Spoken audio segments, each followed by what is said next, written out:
Okay, piece here is from CSR. It is a transmission shield and flex plate shield all in one. So instead of just an individual shield, this is all one piece, carbon fiber, slides over, has SFI certification, just a nice piece. It's real tight against the transmission, so you won't have any clearance problems in the trans tunnel. Moving on, we have the Turbo 400. This is a piece from Coan. They're out of Indiana. This is a standard Turbo 400 Chevy. You could do it in a BOP for Pontiac. I selected to go with a standard Turbo 400 just because the BOP, they're hard to find, they're rare, you don't want to go and break those. So I left that alone and put in a standard Chevy. TCI sells an adapter. It's just a little 1/2-inch plate that will adapt Chevy to Pontiac. So you can do it either way. And then they have the little spacers for the torque converter so you can get the spacing right.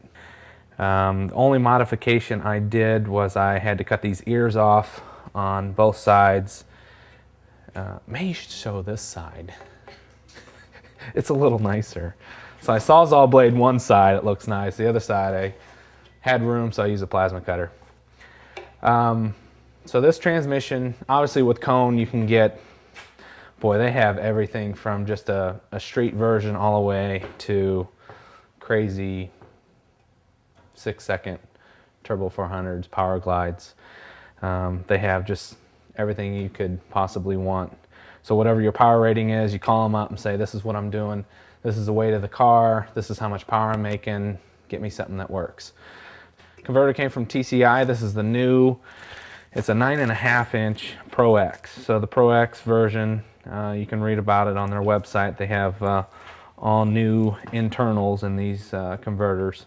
So I think they advertise, you know, they're good to 2,400 horsepower. So obviously targeting the market of high-powered cars now. And then we got the cool stuff. This is our gear vendor unit. It says gear vendor right there. This is the coolest thing in the world. All right, so this is going to be our overdrive unit. And I talked to Rick out at Gear Vendors, and he advertised 1,200 horsepower for these things. And get to talking to him, and he's like, well, you know, I can turn the pressure up on them, and they're good for 1,750 horsepower. So a lot of guys are running these now. They'll take the power. But the cool thing about them is it's an electronic trigger. So first gear here, on my shifter I can click a button. It's going to go into first over, shift it into second, click the button, second over, shift into third, hit the button again, and I got third over. So the gear in here is, I believe, 0.76. So overdrive, obviously. But Rick also says that he's got a couple, you know, a couple 8-second cars that he knows of that when they switched, you know, when they race down a quarter mile, first, second, then they'll shift into second over, into third, and he's seen a lot of guys pick up 2/10 just because you're breaking that gear down one more time, keeping it in the power band. So comes complete, and when I say complete, actually came with a yoke, speedometer hookup, which is nice. First car I ever had that has a speedometer that works. What does that say right there? Race. So this is the race version, I guess. So he must have turned the pressures up on this one just to handle, because I told him it'd be borderline of 1,200 horse. Motor made 850, and then once I put a fogger on it, we could probably see every bit of 13, and who knows, we might need a plate too. So anyway, when you hook this up, you just take off the tail housing there, this bolts right on, and that's it. Well, other than you got to shorten your drive shaft. This is just an adapter. This one, obviously, for a Turbo 400. Now you can get these for anything, a Power Glide, T5, 4 speeds. In fact, the Cutlass S71 is getting a gear vendor unit in it, and it has, I believe, a 4 speed in it, so you'll basically have an 8 speed. And then here's the electronics to run it. Some high-tech stuff here. All I know is I just have to click a button and it works. Simplicity.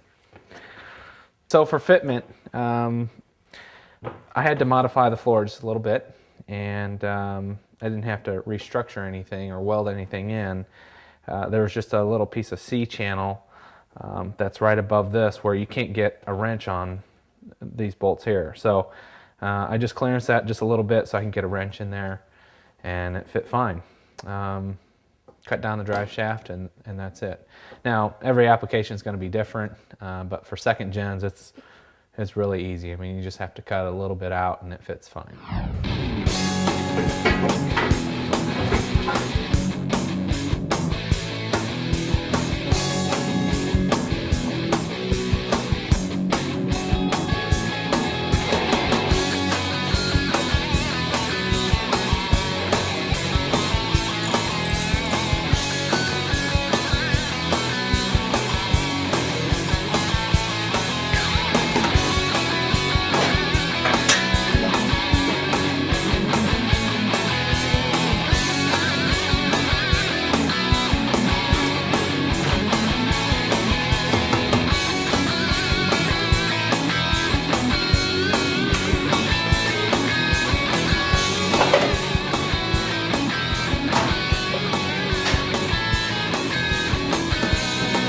We're installing the dual electric fans from Flexolite.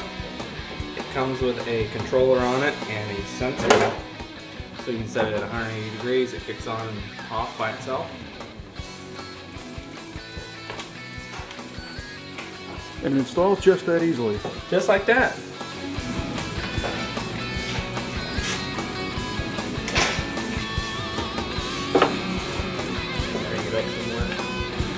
No.